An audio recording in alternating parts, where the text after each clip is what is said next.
ఓం శ్రీరామచంద్ర పరబ్రహ్మణే నమః. శ్రీ గురుభ్యో నమః. శ్రీమాత్రే నమః. శ్రీ గణేశాయ నమః.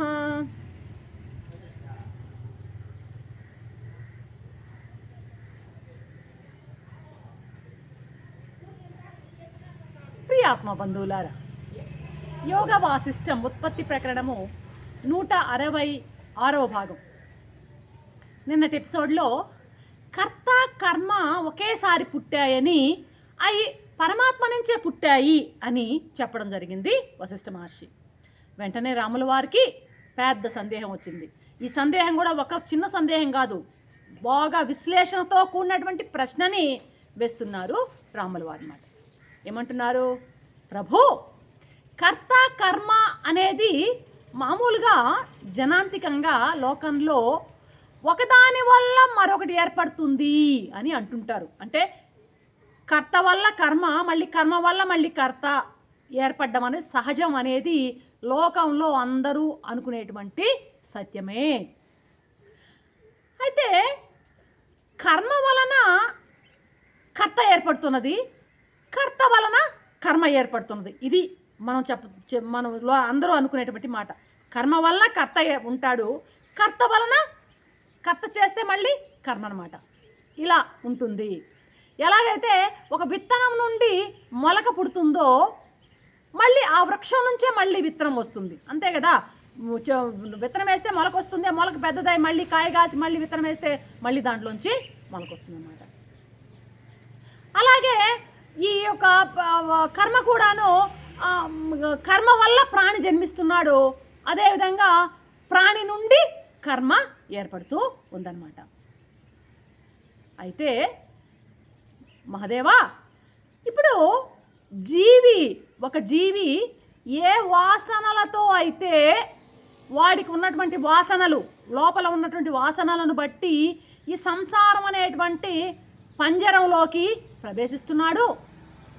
అలా ప్రవేశించిన తర్వాత ఆ వాసనలను తగినటువంటి ఫలాన్నే అనుభవిస్తున్నాడు. వాసన అంటే ఏంటి తెలుసు కదా మనకి, స్మెల్ అని కాదు అర్థం. వాసన అంటే ఏదైనా ఒక పనిని పదే పదే పదే పదే చేయడం వల్ల దాని తాలూకు ముద్ర. ఒకటి ఇష్టపడ్డాం అనుకోండి, ఒక తిండి పదార్థాన్ని ఒక రోజు తిన్నాము, మరొక రోజు తిన్నాము, ఆ మూడో రోజు దానికి దొరకలేదు, దాని గురించి ఆలోచించాం, అది భలే బాగుంది కదా, చాలా టేస్టీగా ఉంది కదా అని ఆలోచిస్తుంటాం. ఇలా ఆ పదార్థం మీద పదే పదే పదే ఆలోచించడం వల్ల ఏమవుతుందంటే ఒక ముద్ర ఏర్పడుతుంది మన అంతఃకరణలో, దాన్ని వాసన అంటామన్నమాట. కాబట్టి ఆ జీవు ఏ వాసనలతో సంసారంలో ప్రవేశించాడో ఆ వాసనలకు తగిన ఫలితాన్నే అతను అనుభవిస్తూ ఉంటాడు. అసలు ఇంకా చెప్పాలంటే వాసనలే జన్మకి మూలం. అయితే ఈ వాసనలు ఎన్ని రకాలు అని అంటుంటాం. శాస్త్ర వాసన, లోక వాసన, ఇంకోటి ఏంటి దేహ వాసన, 3 రకాలు చెప్తూ ఉంటారు అన్నమాట. ఇంకా చాలా రకాల వాసనలు ఉన్నాయి. మెయిన్గా మనం చెప్తున్నది ఆ 3 చెప్తూ ఉంటారు అన్నమాట. అసలు ఇదే ఈ వాసనలే జన్మకు కారణం అంటుంటాయి కదా, కర్మకు కారణం అంటుంటాం. మరి వాసనలే కర్మకు మూలము, జన్మకు మూలం అయితే ఆ వాసనలు ఎక్కడి నుంచి ఏర్పడుతున్నాయి? ఎక్కడి నుంచి ఏర్పడుతున్నాయి ఆ వాసనలు? ఇప్పుడే అనుకున్నాం కదా, కర్మల నుంచే. పదే పదే ఒక పనిని చేయడం వల్ల అది ముద్రితం అవుతోంది, అదే వాసన. కాబట్టి కర్మల నుంచే ఏర్పడుతున్నాయి ఈ వాసనలు. మామూలుగా కర్మల నుంచే వాసనలు ఏర్పడుతుండగా వాస్తవం అయితే ఇదన్నమాట, వాసనల నుండే కర్మలు ఏర్పడుతున్నాయి. మరి ఈ జన్మకు బీజమైనటువంటి కర్మ లేకుండానే జీవులన్నీ పరబ్రహ్మం నుండి పుడుతున్నాయి అని మీరు అంటున్నారు. జీవులన్నీ కూడాను ఈ కర్మ జన్మ ఇవన్నీ వీటితో సంబంధం లేకుండా బ్రహ్మంలోంచి పుడుతూ ఉన్నాయి అని మీరేదో నాకు చెప్పేస్తున్నారు. నాకేం అర్థం కావటం లేదు. మామూలుగా వాసనల నుంచి కర్మలు పుడతాయి, కర్మల నుంచి జీవులు పుడుతున్నారు. అయితే ఇవన్నీ లేకుండా మీరు కర్మలే లేకుండానే జీవులు పరబ్రహ్మ నుంచి పుడుతూ ఉన్నాయి, కర్మకు బీజమైనటువంటి ఆ యొక్క వాసనలు లేవు, ప్రసక్తి ఏమి చెప్పకుండానే పరబ్రహ్మ నుంచి జీవుడు పుడుతున్నాడు అని మీరు ఎలా చెప్తున్నారు? అసలు ఏ ఆధారంతో చెప్తున్నారు మీరు? కాబట్టి ప్రభు, అసలు కర్మలు అనేటివి ఉన్నాయా లేవా? మీరు కర్మల ప్రసక్తి తెలియదు కాబట్టి కర్మలు ఉన్నాయా లేవా? జన్మలు కలిగేది కర్మల ప్రభావం వలన కాదా? కర్మల ప్రభావం వల్లనే జన్మలు కలుగుతున్నాయా? అసలు కర్మలు ఉన్నాయా లేదా? ఆ కర్మల ప్రభావంతోనే జన్మలు కలుగుతున్నాయి. ఈ రెండు నాకు పెద్ద సందేహాలు. ఒకవేళ మీరు గనక కర్మలు లేవు, కర్మలు అసలు అనేటివి లేనే లేవు అని కనుక మీరు అన్నట్లయితే, కర్మలు నిష్ప్రయోజనమైనవి అని కనుక మీరు సిద్ధాంతీకరణం చేసినట్లయితే, కర్మల వల్ల ఏ ఉపయోగము లేదని కనుక మీరు గట్టిగా చెప్పినట్లయితే, అప్పుడు ఏం జరుగుతుందో తెలుసా? లోకంలో ప్రభు ఈ జనాలందరూ కూడాను ఆ నరకము మొదలైన భయాలన్నీ పోతాయి వాళ్ళకి. ఎందుకంటే మనం ఏం చేసినా మనకేం ఇబ్బంది లేదులే, దుర్మార్గం చేసినా దుష్టత్వాన్ని ప్రదర్శించినా మనకేమీ కాదు అనేటువంటి ధీమాతకు వచ్చేస్తారు జనం.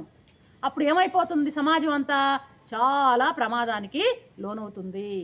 మత్స్య న్యాయం ప్రబలుతుంది అంటున్నాడు ఇక్కడ వశిష్ఠ మహర్షి. వశిష్ఠ మహర్షి కాదు, రాముడు ప్రశ్నలోది ఇది. మత్స్య న్యాయం అంటే ఏంటంటే, ఒక పెద్ద చేప ఏం చేస్తుందంటే సముద్రంలో కానీ నీళ్ళల్లో ఉన్నది చిన్న చేపల్ని మింగేస్తుంది అనమాట. చిన్న చేపల్ని అంటే బలవంతుడు బలహీనుడిని హింసిస్తాడనమాట.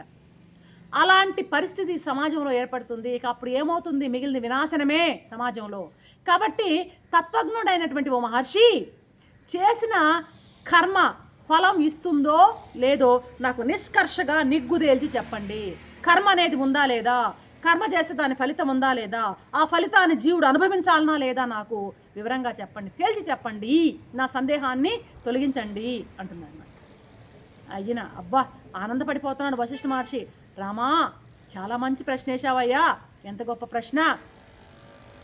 సరే చెప్తాను, విను, నీ సందేహాన్ని తీరుస్తాను అంటున్నాడు. ఇప్పుడు మనసులో కలిగే ఆలోచనే కర్మ ఎలా వస్తుంది? కర్మ ఉందా లేదా అన్నావు కదా, కర్మ ఎలా కలుగుతుంది అంటే, మనసులో కలిగే వృత్తి అన్న ఆలోచన అన్న ఒక సంకల్పం అన్న ఒకటే. మనసులో కలిగేటువంటి ఆ సంకల్పమే, ఆ వృత్తే, ఆ ఆలోచనే క్రియగా మారుతుంది. ఇప్పుడు నా మనసులో ఒక మాట, ఒక వాక్యాన్ని, ఒక వృత్తి రూపంలో వాక్యం ఏర్పడితే ఆ వాక్యమే నా నోటి ద్వారా పైకి బయటకు వస్తుంది అన్నమాట. అర్థమవుతుందా? నాకు ఇదిగో అక్కడ అది పడిపోయింది కింద లేవనెత్తాలి అన్నటువంటి ఆలోచన నా మైండ్లోకి వచ్చినప్పుడే నేను వెళ్ళి ఆ చేత్తో ఆ వస్తువుని ఎత్తి లేచి నిలబెడతాను అన్నమాట. కాబట్టి మనసులో కలిగేటువంటి ఆలోచనే క్రియగా మారుతుంది. ఆ క్రియకు ఫలితం కూడా ఖచ్చితంగా ఉంటుంది. కర్మ ఉందా లేదా అన్నావు, ఉంది. దాని ఫలితం ఉందా లేదా అన్నావు, ఉంది. ఖచ్చితంగా కర్మకి ఫలితం ఉంటుంది. అబ్బాయి ఒకరు వాగు, ఇంకొక విషయం చెప్తాను నీకు. ఇప్పుడు శుద్ధ చైతన్యంలో మొట్టమొదట అంటే సృష్టి జరిగేటప్పుడు, ప్రళయం అయిపోయినాక సృష్టి సంకల్పం జరిగినప్పుడు ఆ శుద్ధ చైతన్యంలో ఏమవుతుంది? మొట్టమొదటి నేను అనేక మగుదునుగాక అనేటువంటి ఆలోచన వచ్చిందా లేదా? నేను ఏకంగా ఉన్న నేను అనేక ఆలోచన వస్తూనే ఏమవుతుంది?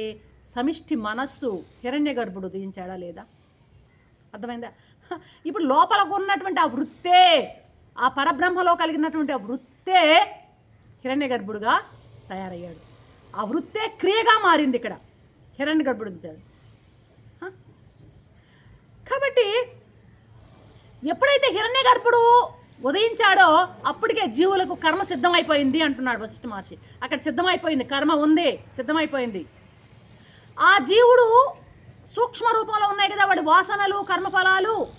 ఆ పూర్వ వాసనలని అనుసరించే వాడికి ఏ వాసనలు ఆ జీవుల్లో ఉన్నాయో ఆ వాసనను అనుసరించే వాడికి ఆ దేహభావం, దేహవాసనలు, వాడికి ఏ విధమైనటువంటి దేహవాసనలు ఉన్నాయో ఆ దేహవాసనల్ని అనుభవం అయినటువంటి ఆ భావం ఆ రకమైనటువంటి ఆ దేహం మీద అభిమానం చూపుకుంటూ అదే దేహంతో పుడతాడనమాట. దేహవాసనలే వాడి పుట్టుకకి కారణమవుతాయి. ఆ జీవుల్లో పూర్వంలో ఉన్నటువంటి వాసనలను బట్టి ఆ వాసనామయ శరీరం వాడికి లభిస్తుంది. ఆ వాసనల అభిమానించేటువంటి ఆ శరీరాన్నే వాడు పొందుతున్నాడు. పుష్పము దాని సువాసన వేరువేరు కానట్లే కర్మకు మనస్సుకు భేదమే లేదు అంటున్నాడు. కర్మకి మనస్సుకు భేదం లేదు. ఎందుకని భేదం లేదు? మనస్సులో కలిగినటువంటి వృత్తే కర్మగా రూపొందుతుంది. లోపల ఉన్న వాసనే వృత్తిగా మారుతుంది. ఆ వృత్తే కర్మగా మారుతుంది. ఇది మర్చిపోకూడదు మనం. మనలో ఉన్నటువంటి కారణ శరీరంలో ఉన్న వాసన ఆలోచనగా మారుతుంది. ఆలోచన ఏమవుతుంది? క్రియగా మారుతుంది. కాబట్టి మనసుకి కర్మకి తేడా లేదు. కర్మకు మనసుకి భేదం లేదు. ఆ క్రియా స్పందనమే అంటే చలనమే మనసు అనమాట. అంతే కదా. ఇప్పుడు ఏకంగా ఉన్న నేను అనేక మగుదునుగాక, అది అనేక మగుదునుగాక అనేది క్రియాస్పందం. నేను అవ్వాలి అన్నటువంటి ఆ స్పందన. ఆ స్పందన ఏం చేసింది? హిరణ్య గర్భుణ్ణి సృష్టించింది అనమాట. కాబట్టి అక్కడ కూడా మనం తెలుసుకోవచ్చు కర్మ ఎట్లా ఏర్పడింది? ఆ యొక్క క్రియాస్పందం వల్ల ఏర్పడింది. దాన్నే కదా కాబట్టి ఆ క్రియాస్పందనకి, ఆ క్రియాస్పందానికి మొట్టమొదటి రూపం ఏదంటే మనసే. పరబ్రహ్మంలో స్పందం కలగడం వల్లనే ముందు హిరణ్య గర్భుడు ఉదయించాడు. హిరణ్య గర్భుడు ఈ సృష్టినంతా చేశాడు. అందువల్ల రామ మనసే కర్మ, మనసే కర్మ. నువ్వు అన్నావు కదా కర్మ ఫలితం ఉంటుందా అని. కర్మ ఉందా లేదా, కర్మ ఫలితం ఉందా లేదా అన్నావు కదా. ఫలితం ఉంది. నువ్వు సముద్రం మీద, కొండ మీద, ఆకాశంలో, స్వర్గంలో ఎక్కడన్నా ఉండు, నీవు చేసినటువంటి కర్మకి ఫలితాన్ని నువ్వు అనుభవించవలసిందే. తప్పించుకోలేవు. బోధ్యమానం. అయితే ఇప్పుడు ఇంకొక విషయం కూడా నువ్వు గుర్తుంచుకో. ఏంటి? అసలు ఈ జన్మలు కానీ ఇప్పుడు మామూలుగా మా కర్మకి ఫలితము అన్నాం కదా. మరి కర్మకి ఆ కర్మ యొక్క ఫలితం ఎలా ఏర్పడింది? మనం ఈ జన్మలోనైనా లేకపోతే పూర్వజన్మలోనైనా మనం చేసినటువంటి పురుషకారం వలనే, పురుష ప్రయత్నం వల్లనే కర్మ జరిగిందనమాట. అంటే కర్మకు మూలం ఏదంటే పురుష ప్రయత్నం. ఎప్పుడైనా సరే పురుష ప్రయత్నంతోనే కర్మ జరుగుతుంది. ఆ పురుష ప్రయత్నం ఈ జన్మలో కావచ్చు, ఏ జన్మలోనైనా కావచ్చు. ఆ పురుష ప్రయత్నంతో చేసినటువంటి కర్మ ఖచ్చితంగా ఒక ఫలితాన్ని ఏర్పరిచే ఉంటుంది. ఆ ఫలితాన్ని ఎప్పటికైనా జీవుడు దాన్ని అనుభవించే తీరాలి. అర్థమవుతుందా? కాబట్టి కర్మ అంటే ఏంది? ఈ జన్మలో కానీ లేదా గత జన్మలో కానీ చేసిన పురుష ప్రయత్నమే కర్మ అన్నమాట. ఆ పురుష ప్రయత్నం ఎప్పుడూ నిష్ఫలము కాదు. నువ్వన్నావు ఫలిస్తుందా లేదా, నిష్ఫలం కాదు అని ఖరాఖండిగా చెప్తున్నాడు వశిష్ఠుడు. అయ్యా బాబు, నలుపుదనం పోయిందనుకో ఇంకక్కడ కాటుక లేనట్టే.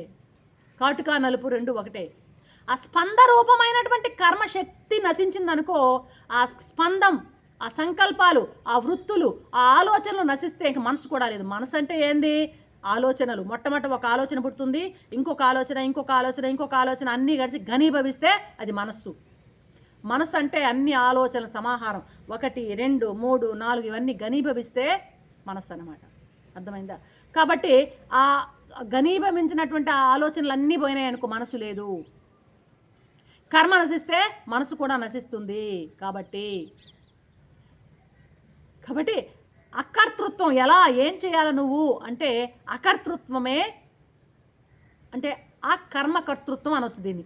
ఆ కర్మకర్తృత్వమే అకర్మత్వమే అని ఉంటారు, అకర్మకర్తృత్వమే అని రెండు ఎలాగైనా అనొచ్చు.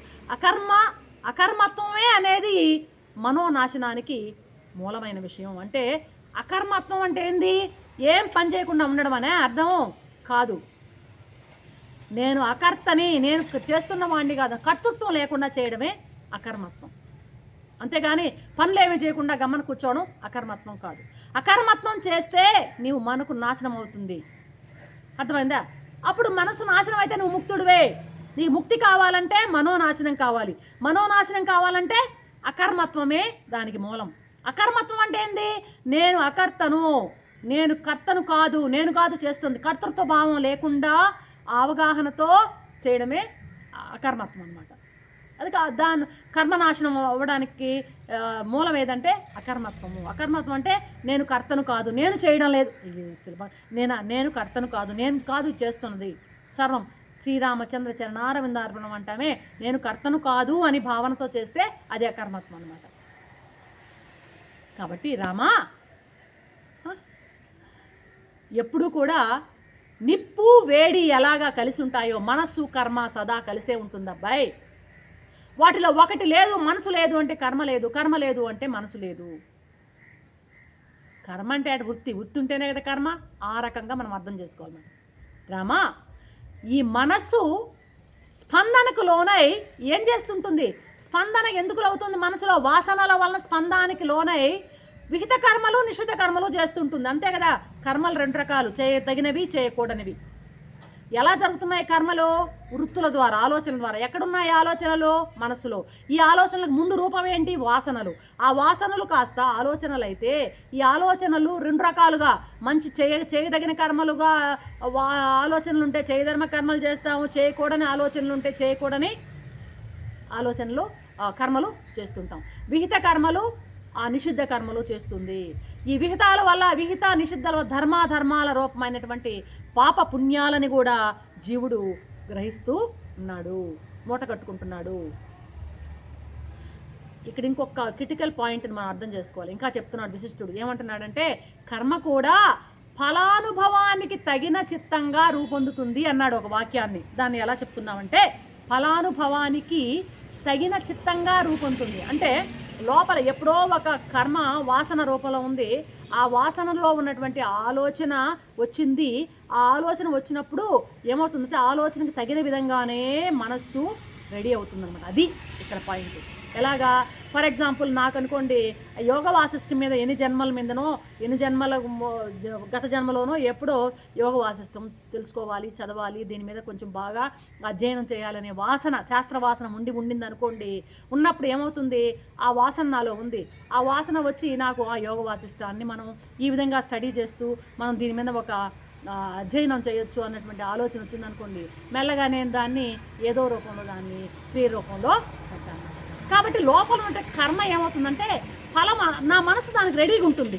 ఆ యోగ వాసిష్టాన్ని చదవడానికి కానీ, ఆ యోగ వాసిష్టాన్ని మరో విధంగా దాన్ని వినడానికి కానీ, చెప్పడానికి కానీ నా మనసు రెడీ అవుతుందన్నమాట. ఇది కర్మ కూడా ఫలానుభవానికి తగిన చిత్తంగా రూపొందుతుంది అన్న విషయానికి ఇదనమాట. అంటే లోపల ఏ వాసన ఉంటుందో ఆ వాసన కర్మ రూపంలో వస్తే అనుభవానికి రెడీగా మనస్సు ఉంటుందన్నమాట. ఏ వాసనలు ఉన్నాయో ఆ వాసనలకు తగినటువంటి అనుభవాన్ని పొందడానికి రెడీగా ఉంటుంది మనస్సు అన్నమాట. కాబట్టి వాస్తవానికి రామా, మనస్సు అన్న చిత్తం అన్న, వాడు చిత్తం అని వాడుతుంటాడు. నేను చిత్తం అనేది మళ్ళీ ఎందుకని మనస్సు అని చెప్తున్నాను. ఈ చిత్తం అన్నా కర్మ అన్నా రెండు ఒకటే, మనస్సు అన్నా కర్మ అన్నా రెండు ఒకటే. అయినా పేర్లు వేరువేరుగా ఉన్నాయి, పిలుస్తున్నాం మనము. కాబట్టి మనోనాశనమే మోక్షం, మనస్సుని నాశనం చేయడమే మోక్షం అయ్యా. లేకపోతే మనోనాశనమైనా మోక్షం అనొచ్చు, కర్మరాహిత్యమైన కర్మను పూర్తిగా వదిలివేయడమైనా మోక్షం కావచ్చు. కర్మరాహిత్యం అంటే ఏంది? ఏ పని చేయకుండా ఊరకుండడం కాదు. కర్తృత్వం భోక్తృత్వం అనేటివి లేకుండా, నేను చేస్తున్నాను, నేను అనుభవిస్తున్నాను అనే భావాలు లేకుండా చేయడమే ఏది కర్మరాహిత్యం అని ఇక్కడ చెప్పబడుతుంది రామా. కాబట్టి దీన్ని అనుసరించు అని చెప్తున్నారు వశిష్ఠ మహర్షి. రేపటి ఎపిసోడ్లో ఏం చెప్తారో విందాం. అంతవరకు సెలవు. సర్వం శ్రీరామచంద్ర చరణారవిందార్పణం. ఓం శాంతి శాంతి శాంతి.